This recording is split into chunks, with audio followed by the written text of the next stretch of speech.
Hello everyone and welcome to Think Python. Today I'll talk about classes. Classes are used to define new types. Now you know the basic types and you've already worked upon like the integer, string, float and boolean etc. And you've also learned about some special types like list, tuples and dictionaries. Now if you think of something real and practical like a social media platform, then it is neither a list nor is it only a string, and it is not a dictionary also. So it is a kind of new type, and none of these types that you have already learned fits into this particular application. So the classes are used to define new types, and these types have the methods or the functions that are defined inside of a class, right? And these are defined in more or less the similar way as we have learned to define functions. So let's learn how to work on a class, how to define a class, how to create objects, and what are the attributes. I'll tell you everything about it in this tutorial, and it is very useful when you are working on some real life projects. So let's start and define a class called circle. So to define a class called circle, it is very simple as writing a class and circle. Please pay attention on the notation here. I've used the capital letter for the name of my class, which on the other hand is not used when we are defining a function, right? So when we define a class, we simply say class and the name which I want to give to my class. So I want to define this class as a circle followed by colon, and the moment you hit enter, you see that this has given you an indentation, which means that now we are going to define a block for the class circle. Okay, and now if you're using the multiple words, more than one word, to give a name to your class, always use capital alphabet for every word. Do not give any space, do not give any underscore when you're defining the name for your class. So that is a convention which the Python community uses. So it is as simple as that. Now in this block we are going to define the functions or the methods of our class. Now for a circle, I'll define one function. I'll call it function as of now, so which is area. Okay, and it is defined just like a function, or the general functions like the print function, which can be used anywhere anytime, like the input function. So these are all general functions and we call them functions only. But here this particular function called area is now specific to my class called circle. So from now on I'll call it as method, and you should also develop the habit of using this terminology. So now the method for my class circle is area. Now what do I want to do inside this method? I simply want to print the formula for the area of a circle, and I'll say area of a circle is pi r square. So pi is 3.14 into r, where r is the radius of the circle. So that is all which I want to define inside of this method called area. Alright, now let's define one more method for this class called circle. And to define one more method, I come out of the indentation, and using the same notation I'll say define circumference.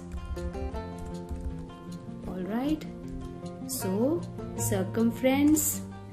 Now inside this method I'll print the formula for the circumference, which is circumference of a circle is, so it is 2 pi r. So 2 into pi, which is 3.14 into r, and r is the radius of the circle. Now I am done with the definition of my class and I come out of this indented block. Okay, so this class is a kind of blueprint or a design on which the actual objects would work. Now we'll define the objects. And what are the objects? Objects are the actual instances of the blueprint or the design, which is called class. And it is very easy to define the object of a class. Now, if I define the object of the class, I simply have to type the name of the class and call it like a function, right? So the name of the class is circle. So I'll say circle. And how do we call a function? By the round brackets. And whenever we call a function, it returns a value, and this value has to be stored in some variable. So I stored it in a variable called circle1. Alright, now this circle1 has become the object of the class called circle. Now what is the benefit? Why have I created this object? The benefit of creating an object is that now all these methods which I have designed or defined or developed inside of a class are now applicable to this particular object called circle1. Let me show you how. And how are the methods accessed? If you remember, we just take the name, and the moment I hit dot, I have this list of methods which can be applied on circle1. And see, the first method that can be applied is area, which we have just defined. And the second method that can be applied on this object circle1 is circumference here, which we have just defined. So see, the magic of creating an object is now I don't have to define separately any function for this particular object now, but because this object is a kind of member of this class called circle, so it has access to all the benefits of this class, and the benefits are nothing but the functions and the methods that are defined inside of this class, right? So if I apply circle dot area here, right, now what would this do? This would straight away jump to the method define area. And why it will jump? Because it has access. And why it has access? Because it is a member of the class called circle. Member, or more technically we call it as an object, right? And if I run this code, then what do we see at the output? So I see this printed here which says area of a circle is 3.14 into r.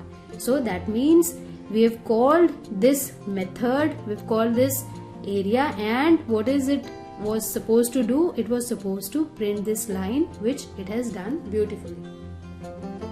Now in the similar manner you can go on defining as many objects as you want. So similarly I can define one more object which is circle2, and we define it in the similar manner like this. So now circle2 is also the object of the class called circle, right? And all the methods are applicable. So I'll say circle2, the moment I hit dot, I have all these methods at my disposal, and I want to apply circumference, right? So circumference would tell me the circumference of a circle is 2 pi r. And if we run the code,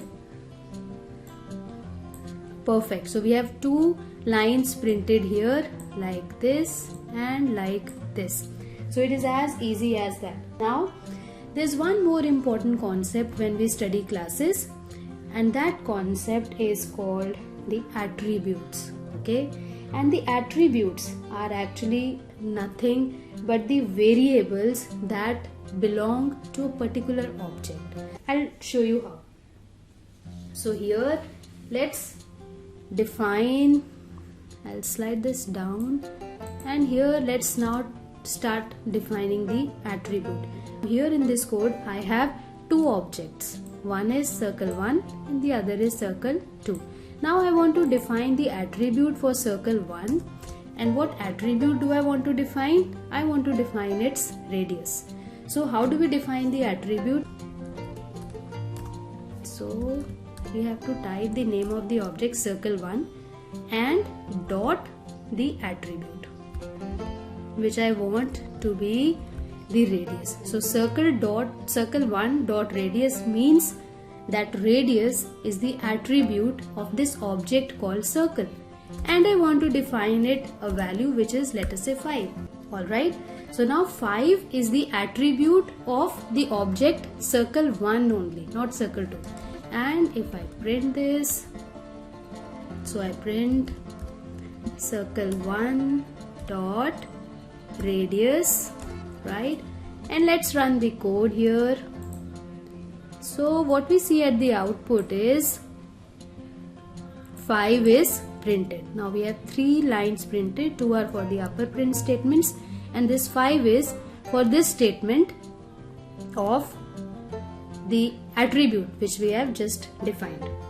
In the similar manner, we can also define attribute for our second object. So the second object is circle 2, and to define the attribute I'll say diameter dia, and I say that the diameter has got the value of 10, and let's print and check. So I want to print this particular attribute, and this attribute is circle 2 dot dia. Perfect. And let's run the code. So what we see here is 10, right, which is the attribute of circle 2. Now I've just mentioned that the attributes are specific to an object. That means this diameter is specific to object circle 2 and radius is specific to object circle 1. What if I try to print the circle 2 dot radius? So if I run the code, see, we've got an error here, and the error says attribute error, circle object has no attribute radius, right?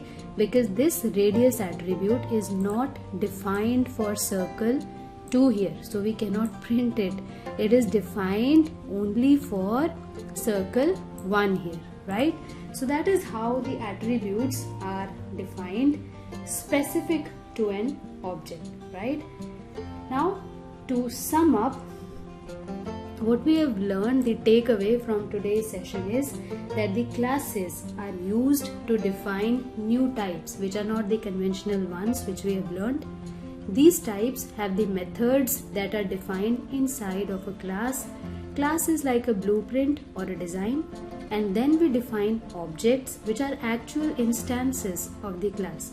And finally, we've learned about the attributes which are variables but are specific to particular object.